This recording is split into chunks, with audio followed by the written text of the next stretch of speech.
Many of the institutes are already centers of excellence in the Ministry of Urban Development, but the kind of interaction that we seek and which the local bodies also would require, because until the research outflows into the field, it's of a challenge to us whether the work we are doing, whether it is going to a banking sector or whether it is going to the actual people where the difference will be made.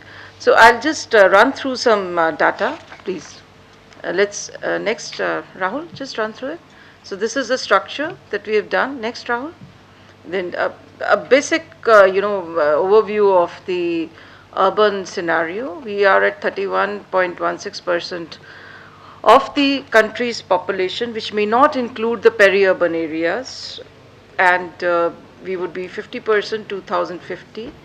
And in fact, in greater densification, we may see greater hope for our agriculture also in urban areas. Next. The challenges are weak revenue base of urban local bodies, infrastructure and services, governance constraints. In fact, we were talking about, taking a cue from Professor Kalra, we were talking about e-governance and somebody said, "Pehle governance to kar le, fir e-governance karte hain." So, environmental issues. So next, the service level gaps in the ULBs is most obvious. Fast. Yeah, it's most obvious, and this is what that needs to be addressed, particularly the tail end services and the unorganized area which need it most.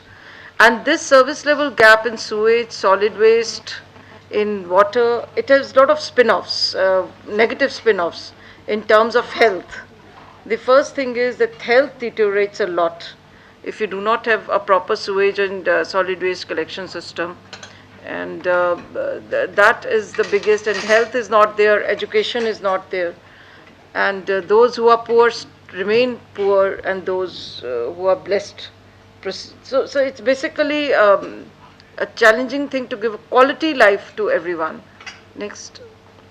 What we have projected is that we would need roughly, these are 2010 estimates, 40 lakh crore over the next 2 years for various urban sector, which does not include primary education, health, electricity, and land cost.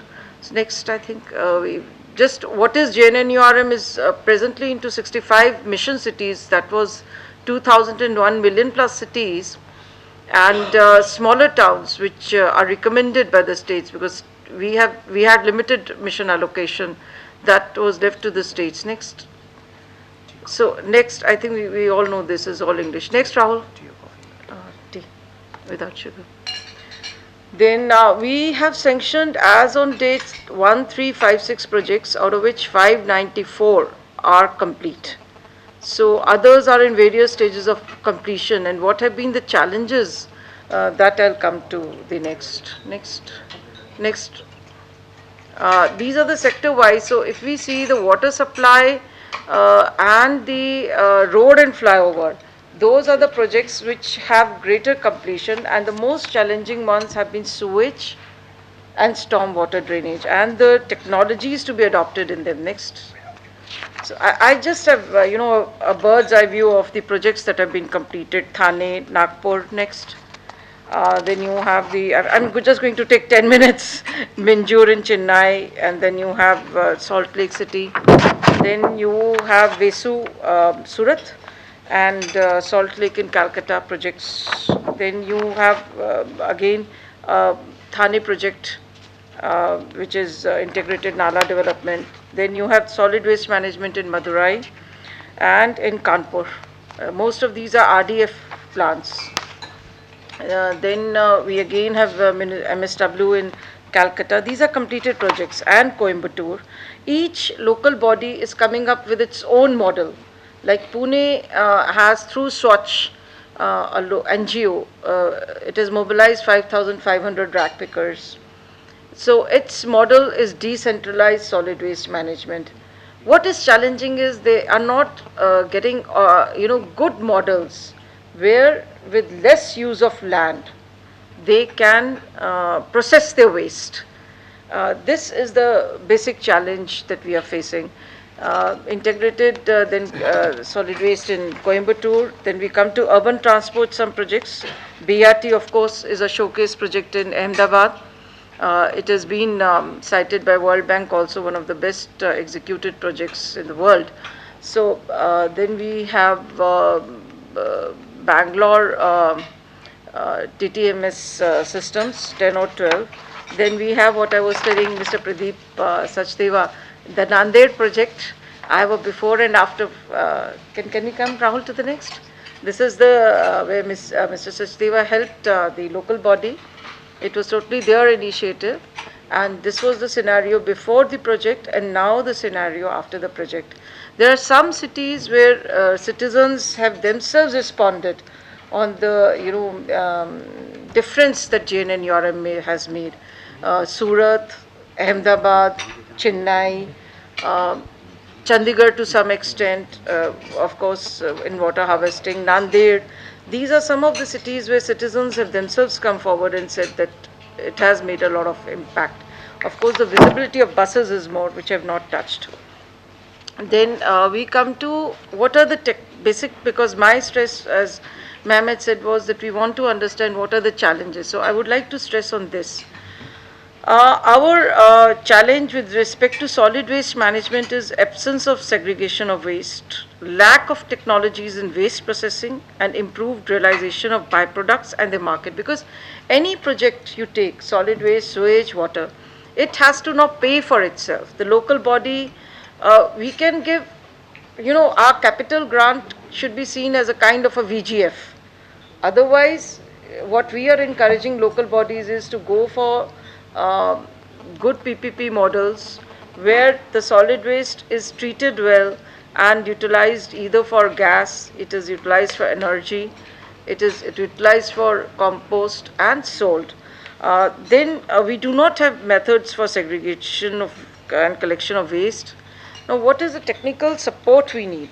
We need design standards for solid waste. First brass tack is, I want, if we are really interested, I want the SPAs, and I've told Chetan, I've been telling it from last 6-8 months.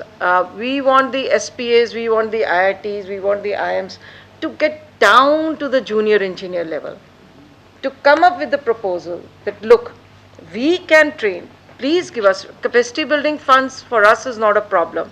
We are searching for institutes who can do capacity building, and we think capacity building at the junior engineer level, at the surveyor level, will be most beneficial, because these are the guys who will do the surveys to prepare projects. Because unless they are trained, if you train me, it's okay. I mean, I will understand the macro picture, but to actually do the survey, to make the DPR, to incorporate an appropriate technology, which will then be implemented with financial analysis, to make it understand to an assistant commissioner, to a person at the zonal level. That is where the challenge is. Otherwise, everybody is very happy building, sanctioning building plans, going into other things that municipal bodies are famous or whatever for. So this then we are going is lack of design standards for solid waste storage depots. When we see the storage depots, they are all overfull and they're not using compactors. I mean, there is no composting there and then. So if we can come up with some technological solution that we can deal with our solid waste in the transport depots, transfer stations. Then methodologies for technology selection process. How do you select a technology? You are a commissioner, and in case you pick up a technology or recommend a technology which is not backed by experts, and which with, let us say after 10 years is proven not to be correct technology, you have whole lot of C's after you, CBI, CVC, whatever, and CAG. So your career is for dumps. I mean, so the decision making is not simple. If suppose I told IT Guwahati, I interacted, I think perhaps I didn't get any response, of course. So, I need these guys to certify. that, okay, this is the technology, or give a paper that we recommend for this zone, this climatic zone, we recommend this technology, this standard to be followed, which is available here. These are the 4-5 firms. It may not be a proprietary item. These are the 7-8 firms.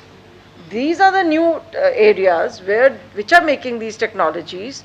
So the local bodies will feel more strengthened. The commissioner can always say, without risking his career and his future prospects. These are hard realities that you have to keep into view.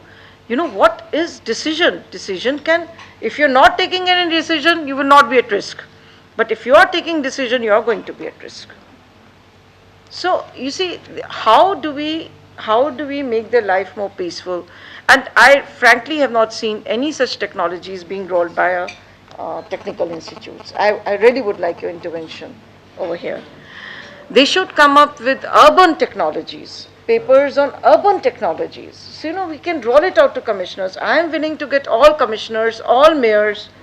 I mean, you tell me, I can get, we have around about 5,000 local bodies, you know.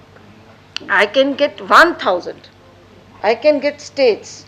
But please come up with a document. And IITs are premier institutes. I would consider them, you know, of relevance to the country if they come up with some such technologies. That what are the technologies to be adopted in rural areas, in urban areas? Let us come up with those technologies. I'm sorry I'm being passionate, but I'm very passionate about it. That we have to be relevant. To interject is one point, but